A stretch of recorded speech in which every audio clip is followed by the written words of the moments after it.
If you could have a conversation with any person in the history of humanity, who would it be? This was one of the signature questions that we asked our guests on the Wormhole. Welcome to a compilation episode of what our guests had to say to the question, if you could meet with anyone in the history of humanity, who would you choose to have a conversation with? I am your host, Sharon Hack, and let's take a look. You could go back in time or even in the present era to be able to have a conversation with any person living or in the past. Who would it be? Nelson Mandela. Nelson Mandela is a man who spent decades in a prison, many of that time isolated. And what I really want to know, conversing with him, is what went through his mind that when he was released, that he didn't unleash the bloodbath he could have, right? But had decided that actually going positively forward is the way to go. Right? And that act, the mental strength, the mental clarity, the enlightenment that he had, that is what I'd like to ask him about, because he must have had so much seething revenge, thoughts of revenge that he suppressed, to be able to come out and be this evolved human being. And for me, I don't know of anybody else who's done that. Who would you choose to have a conversation with? Believe it or not, it would be Einstein. It would be Einstein, and then I'd want to talk to Eve and, Adam about that Apple deal. Okay, that was the first one. Good question.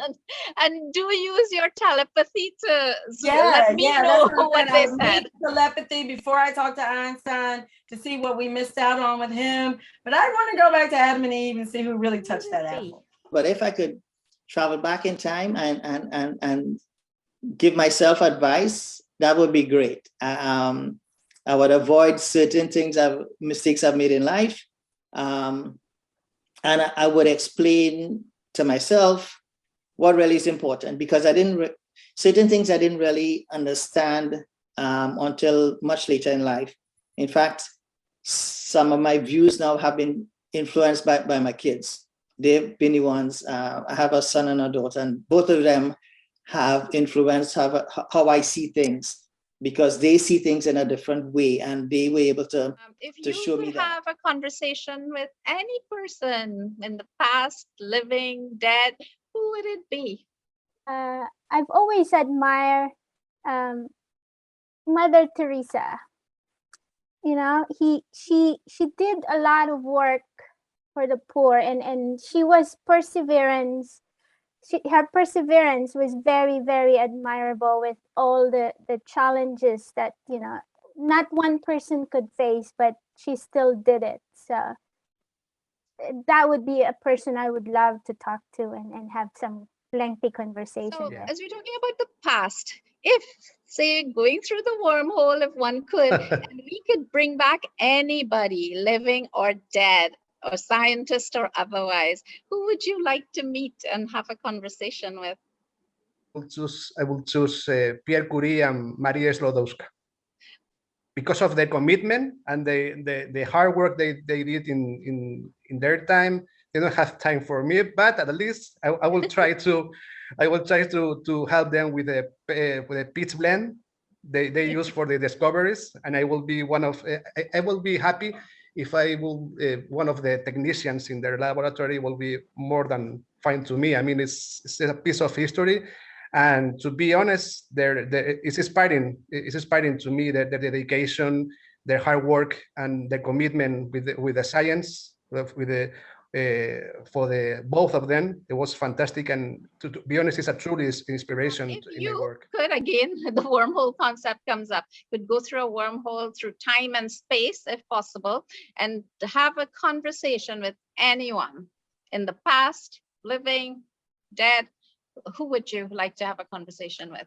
Regarding that, I mean, I never got a chance to in person meet Carl Sagan. He actually died in '96, and I was waiting to get my PhD first to then meet him, and it was too late by that time. But the reason I would meet him would not simply be to say, hey, I mean, it's amazing how this happened, but rather I am really curious of how Carl Sagan would have responded to both 9/11 and also to this strain of new atheism, which became tied to science popularizers as well. And so I don't know what he would say, but that would be something that I would like to have a conversation about, to see how you think about that aspect, because that is not something that I know his views on, because climate change or nuclear issues, those things, he was talking about those from way back, but a much more complex cultural imperialism, which became part of science communication stuff with Richard Dawkins, Sam Harris, Christopher Hitchens, Dan Dennett, and others.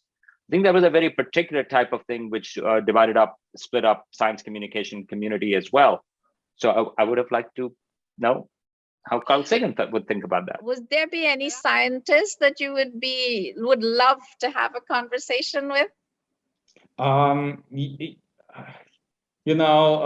would be quite a few, starting from the Greek philosophers, probably to Charles Darwin, to Albert Einstein, just to see what they're thinking, to pick their brain. I think that's would be the first people in mind. Have a conversation with anyone in the history of humanity. And it's hard to think of who it would be on the spot at the moment. But I think many of the, for example, leaders, the founders of our country who are mythologized, and I would like to know them personally and see what they're really like.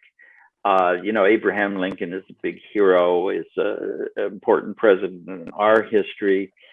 But I think that the main thing would be those who have contributed something unique, to be able to talk to them and find out what makes them unique. I think that's what probably really interests me. And there are a lot of people like that throughout history. Wasn't that something, hearing the array of answers from our scholars as to who they would love to have a conversation with if they could? So this was the second part in a series of 3, compilation from the Wormhole, where we ask our guests our signature questions. So look out for the third part. And until then, I am your host, Sharon Hack, from Studio 42, where we seek to find the answers to life, the universe, and everything. Bye.